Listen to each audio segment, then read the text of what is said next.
Hello, I'm Warren Martin, and this is Time Out for Truth, brought to you by the International Institute for Truth and Grace. One thing that you'll find is if you come and visit me here at the Institute, hanging on my wall are a whole series of masks, like this one of my favorites from Guatemala, or like this leather mask that comes from the Caribbean. I have masks from all over the world. I have masks that are made out of clay pottery that come from Indian tribes of Central America. I have masks that do not represent humans, but represent rather animals and represent other religious icons that different tribes have. One of the reasons I collect masks is because every culture that I've ever been to has, in some way or another, employed masks as a means of communicating their cultural identity. And in fact, if you look at every culture, including our own, masks are an important part of our makeup. They go towards serving the purpose of helping us avoid answering one of life's most difficult questions. And that question is, who are you?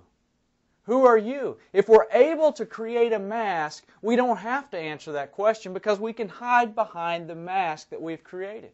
Take our own culture. We may not create wooden icons or clay icons or leather icons, but we certainly create masks. We create masks like fatherhood, parenthood. We create masks where we hide behind the persona of our job. And in many ways, in many social parameters, we create masks that help us avoid answering that all too important question, who am I?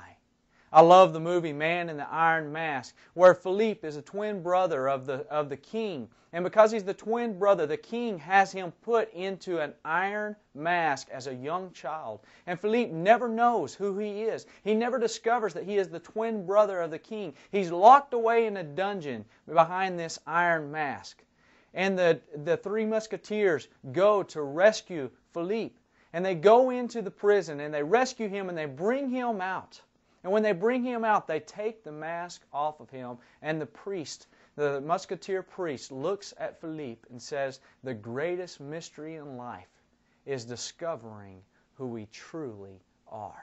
And how true that is. The greatest mystery in life is to discover who we truly are. I remember standing in front of my father one day when I was in trouble. And my father was getting on to me, and my father made this statement. He said, I know you, Warren. And I remember standing up yelling at him, you don't know me. You don't know who I am. No one knows me. No one understands me. No one knows who I am. And my father looked at me. And with the most love in his eyes that I'd ever seen, he said, tell me, son. Tell me who you are. And I realized that I didn't have an answer. A lot of times none of us have the answer. And so we create the mask to hide behind. We create the mask so that we can hide ourselves behind it. And then at times when our mask is taken away from us, when it's taken off, we find ourselves like the man in the iron mask, when after being freed from his mask is found later in his room, sitting there holding it in his lap and thinking to himself, and the priest comes in and he looks at the priest and he says, I've worn this mask for so long, I don't feel safe without it. Sometimes we wear our masks so long that we don't feel safe without it. We feel like we can't live without our mask. But I want you to understand something. That question remains in our heart. I believe that God has placed within the heart of every man the desire to be more, the desire to seek more, to strive, to try and do more. I believe that God has given us a fire within our heart that calls out for us to be more. And I believe that He's done it on purpose. I believe He did it on purpose because He does not want to settle for life as it is. He does not want us to settle for life as the status quo. He does not want us to settle for life lived behind the mask. Later on in The Man in the Iron Mask, the king captures Philippe and puts him back into prison and puts him back into the iron mask. And once again, the musketeers come to his rescue and they rush into the prison. And when they first see him, they look at him and they say, we were afraid that the mask would destroy you. And Philippe answers and says, I wear the mask. It does not wear me. I wear the mask. It does not wear me. The fact of the matter is you cannot stop the world from putting a mask on you.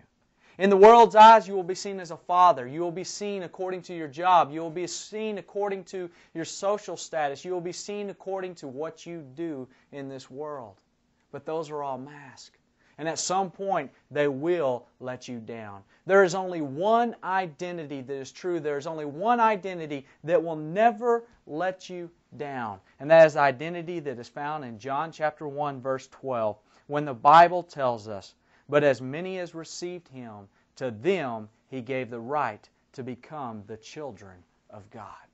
If you've received Jesus Christ as Lord and Savior, your true identity, who you truly are, is a child of God. That's who you really are. And the world will continue to try and put a mask on you.